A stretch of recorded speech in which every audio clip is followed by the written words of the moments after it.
Wali Kota Bogor Bima Arya menyatakan akan memberikan sanksi kepada Rumah Sakit Umi Bogor karena dugaan menghalangi Satgas COVID-19 soal hasil swab tes Rizik Syihab. Kendati demikian, Bima Arya berujar belum menentukan sanksi yang akan diterapkan. Ia menilai hal ini dapat menjadi pembelajaran agar rumah sakit bisa lebih kooperatif. Terkait dengan kasus ini, Bima Arya turut diperiksa oleh Polri untuk diminta keterangannya pada Senin 18 Januari. Ia diketahui menjalani pemeriksaan selama 3 jam berkaitan dengan kronologi perawatan Rizik Syihab, mulai dari masuk rumah sakit hingga keluar dari Rumah Sakit Umi Bogor. Dikutip dari Tribunnews.com, Bima menegaskan tidak ada unsur politik dalam kasus ini. Bima yang juga merupakan Ketua Satgas COVID-19 Bogor mengatakan bahwa pihaknya hanya bertugas untuk melaksanakan protokol kesehatan. Ia pun menyayangkan dengan sikap Rumah Sakit Umi yang terkesan tidak kooperatif dengan pemerintah dan juga Satgas COVID-19 terkait dengan kasus ini. Menurutnya, diberlakukannya sanksi akan menjadi pembelajaran bagi rumah sakit untuk dapat kooperatif.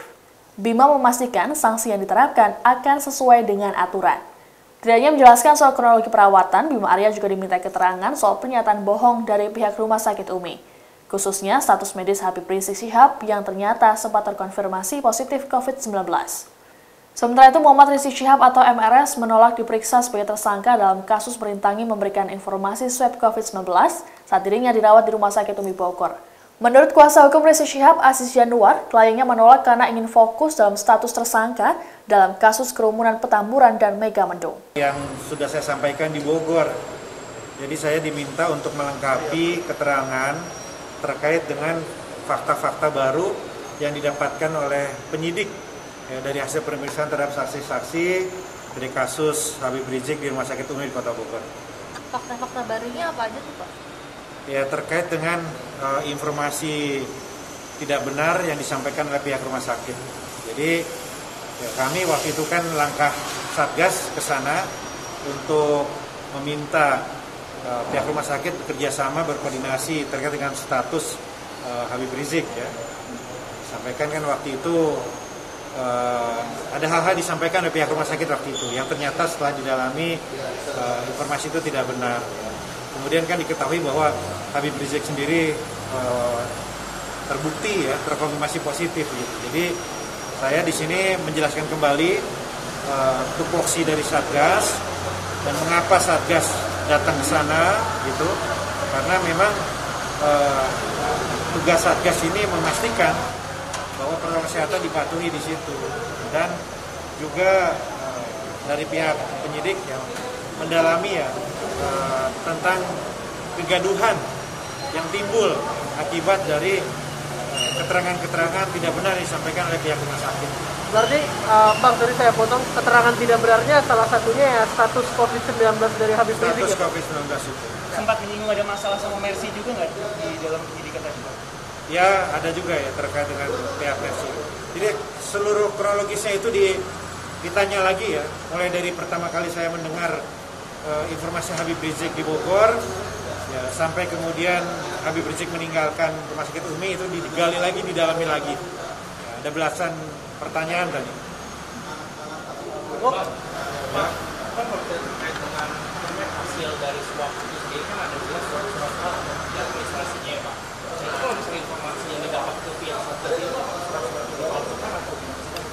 Satgas baru menerima laporan terkait dengan kondisi Habib Rizik positif itu per 16 Desember. Itu kan sudah lama. Sedangkan Habib Rizik itu di Rumah Sakit Umi itu tanggal 25. Jadi lama sekali, padahal kan harusnya real time. Real time langsung. Jadi memang ada hal-hal yang tidak disampaikan secara terbuka. Gitu. Jadi saya kira fokusnya di situ. Dan ini menimbulkan kegaduhan. Ini menimbulkan persoalan. Pak, setelah menerima informasi Habib Rizik positif, ada upaya tracing atau 3T yang nggak dilakukan oleh Satgas? Gitu. Oh iya, ya setelah itu kan kami langsung, sebetulnya kami lakukan langkah antisipatif ketika Habib Rizik di rumah sakit juga. Ya, saya meminta langsung pihak rumah sakit untuk melakukan swab terhadap seluruh nakas yang ada di situ. Itu sudah kami lakukan. Ya. Dan ya setelah itu kami lakukan penelusuran kontak dan lain-lain. Dan kemudian kan Pak Dirutnya juga terbukti terkonfirmasi positif. Itu pun kami lakukan lagi penelusuran, tracking dan lain-lain. Mungkin kedepannya untuk KRSUI-nya seperti apa, Kang Yunus? Ya bagi kami ini pembelajaran, utamanya bagi rumah sakit agar kooperatif. Ya, Ya, artinya Satgas itu bukan kepo, Satgas itu tidak berlebihan. Kita melakukan apa yang harus kita lakukan. Ini bukan persoalan politik, persoalan apapun. Ini persoalan protokol kesehatan harus dipatuhi gitu ya. Jadi jangan lagi diperdebatkan tentang kewenangan ketua Satgas. Tidak, ya, semua sudah sesuai aturan. Ya, buktinya apa ya? Ini kan COVID terus naik. Ya, kita melakukan itu untuk mencegah penularan COVID. Kalau rumah sakit tidak kooperatif, bagaimana kita bisa memutus rantai penularan? Itu poin utama. Mungkin ada sanksi ancaman penutupan atau seperti apa?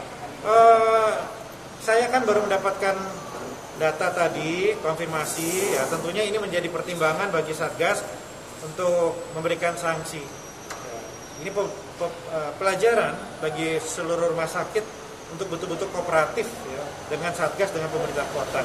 Ya, apa bentuk sanksinya apa masih kita dalami lagi. Ya, Berarti sanksinya pasti sesuai dengan aturan. Demikian informasi dalam Tribun News Update kali ini. Nantikan terus informasi terbaru lainnya hanya di kanal YouTube tribunnews.com. Terima kasih sudah nonton. Jangan lupa like, subscribe, dan share ya.